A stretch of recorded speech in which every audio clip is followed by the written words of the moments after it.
Días, que Dios le bendiga en esta mañana, que Dios bendiga a su familia de manera especial. Todas las cosas tienen un comienzo, tienen un inicio y en el caso de Moisés pues tuvo un gran inicio. Algunos dirían, bueno, tuvo un inicio en el momento que fue salvado, que fue rescatado milagrosamente, que Dios acomodó las cosas para que la misma hija de Faraón lo criara, pero en realidad el comienzo en nuestras vidas es en el momento que somos confrontados con Dios, que, que llegamos a un punto de decisiones en nuestras vidas. Ciertamente Dios se mueve de manera sorprendente y creo que casi todos tenemos historias que contar de cómo el Señor nos protegió en nuestra infancia, en nuestra juventud, pero todo comienza el día que tienes un encuentro personal con Él. Cuando las cosas que naturalmente vemos se nos vuelven sobrenaturales. Cuando Dios se glorifica, como en el caso de Moisés, con una zarza que ardía, pero no se consumía. Las zarzas son de la familia de los arrayanes, son plantas aceitosas, sumamente secas y el hecho de que una zarza ardiera no era algo llamativo. Lo llamativo era que no se consumiera porque este tipo de combustible natural hacía que desapareciera, que se convirtiera en cenizas en pocos minutos. Pero Moisés es atraído por algo que para él es natural, pero que Dios vuelve sobrenatural. Y a veces es así como Dios nos acerca a Él. Hay cuatro claves al menos para comprender a Dios, para comprender su trato con nosotros, cómo Él se acerca. Y cualquier vida cristiana que quiera decir, que quiera llamarse exitosa, comienza con el conocimiento de Dios. No hay otra manera. O sea, sin Dios no eres un digno representante del reino. Si no tienes un encuentro personal con Él, contarás lo que otros cuentan, lo que has oído de otros, pero no lo que has vivido. Usted y yo necesitamos un encuentro personal con Él.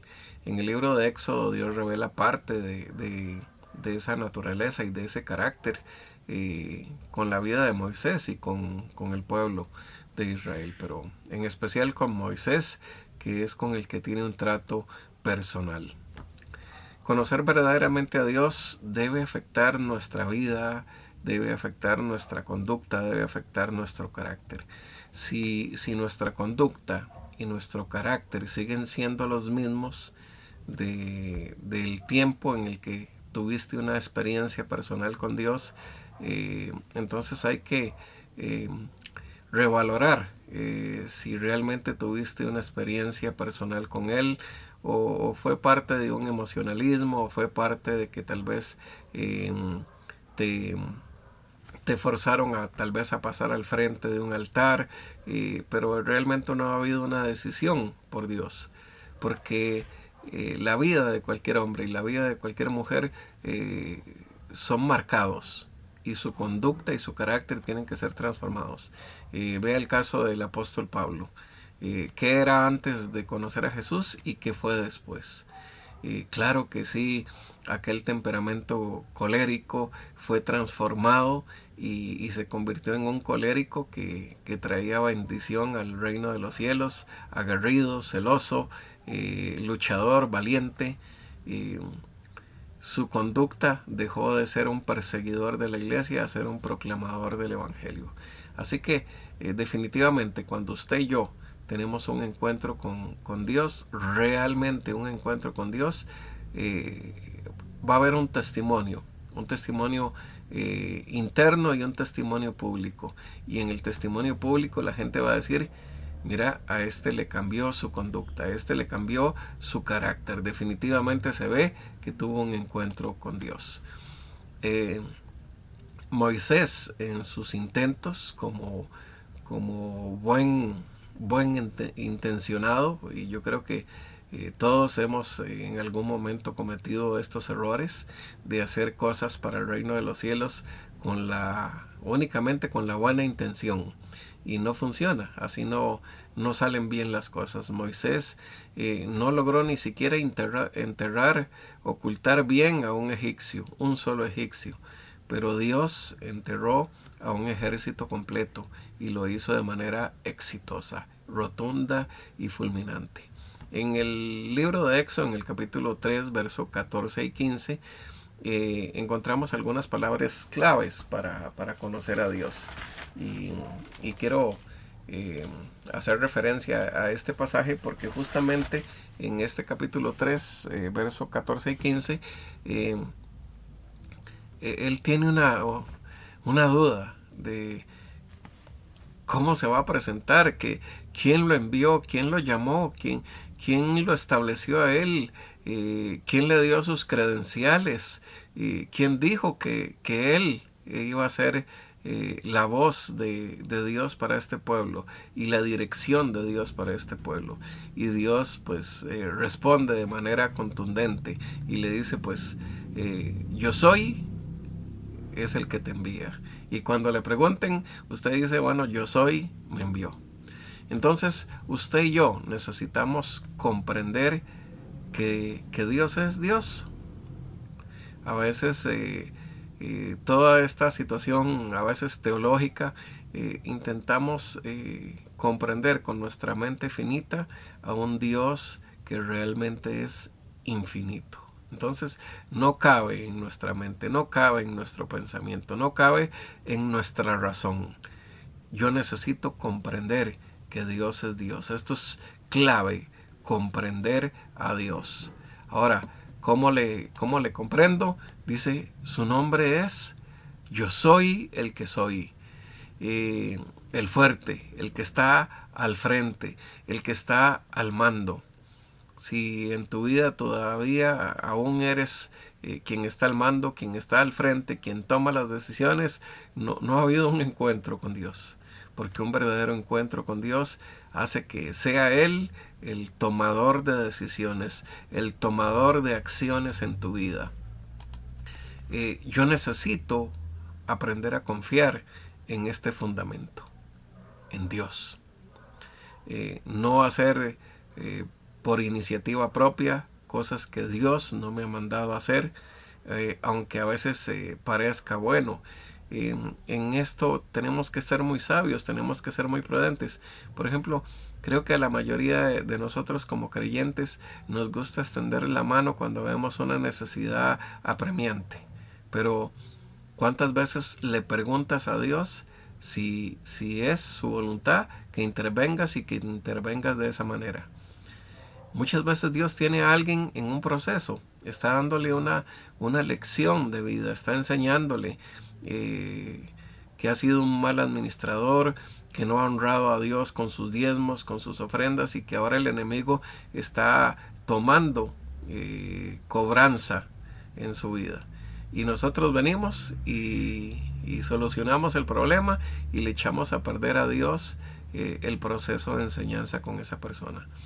Se los digo por experiencia, porque al principio del ministerio uno empieza viendo necesidades y tapando necesidades de un lado y de otro, hasta que ya uno solo tiene dos manos. Entonces cuando se da cuenta no tiene control sobre todas esas necesidades, y debes aprender a confiar en la dirección de Dios. Yo necesito a Dios como fundamento en mis decisiones.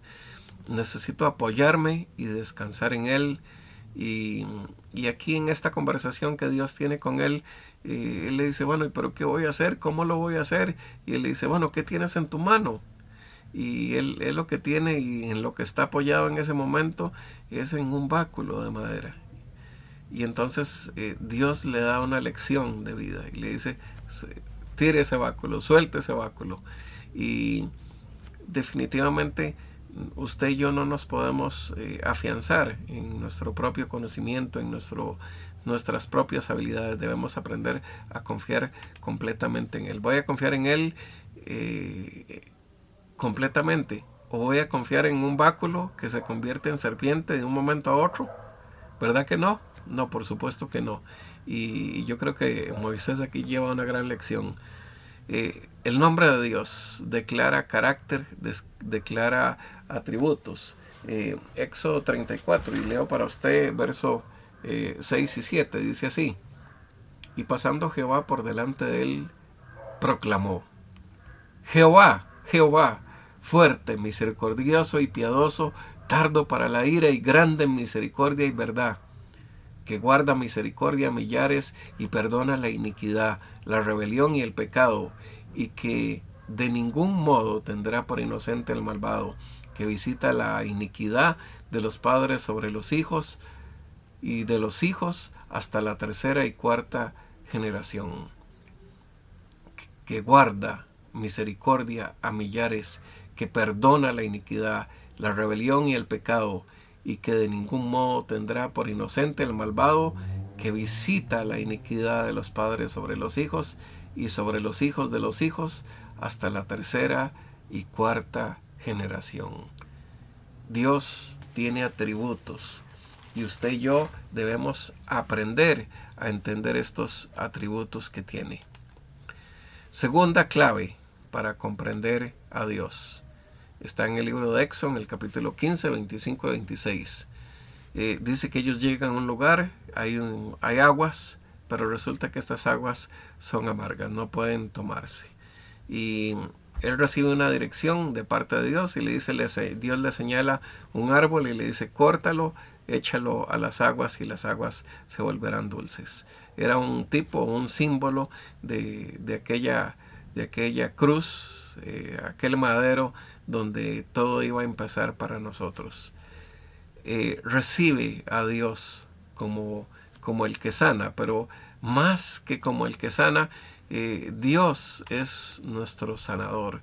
Es un atributo de Él, es su naturaleza sanar.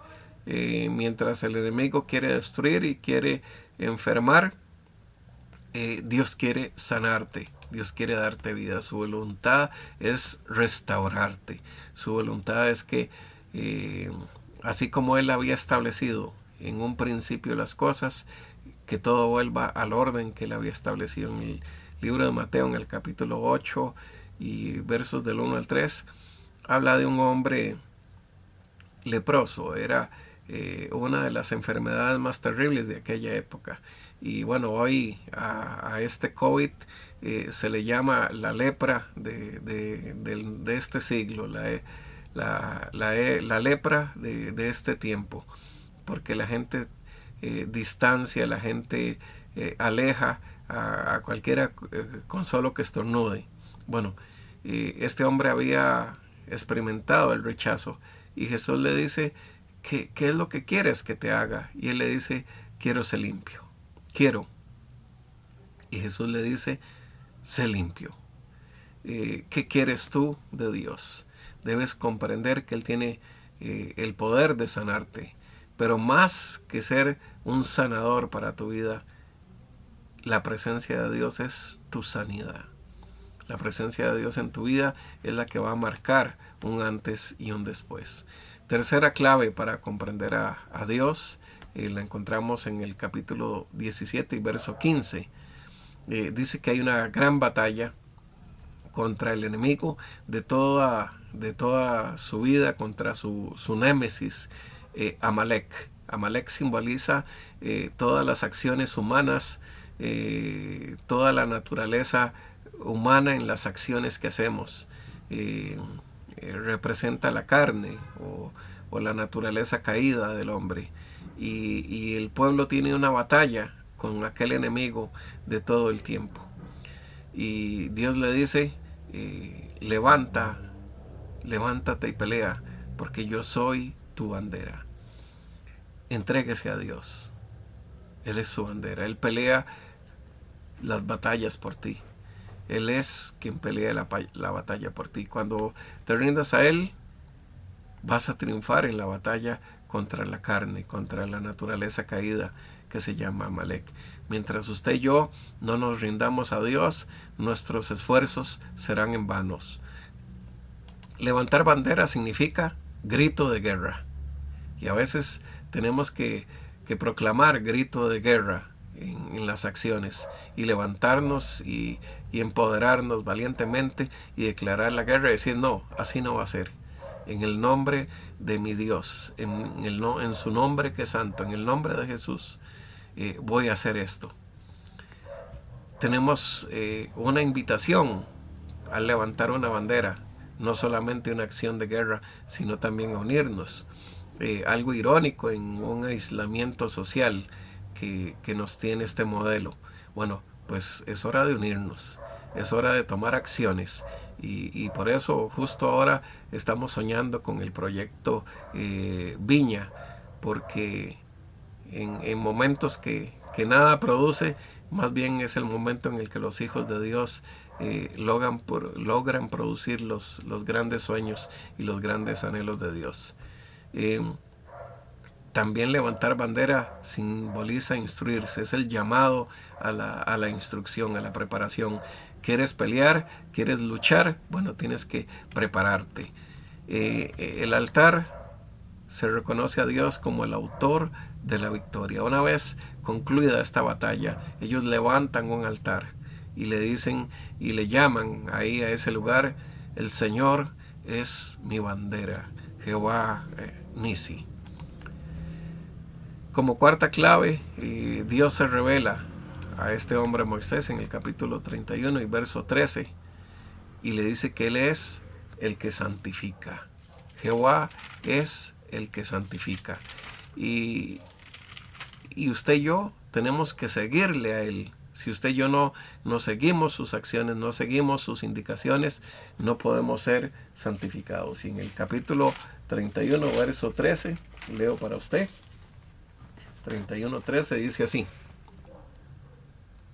Tú hablarás a los hijos de Israel diciendo: en verdad vosotros guardaréis mis días de reposo, porque es señal entre mí y vosotros, por vuestras generaciones, para que sepáis que yo soy Jehová, que os santifico.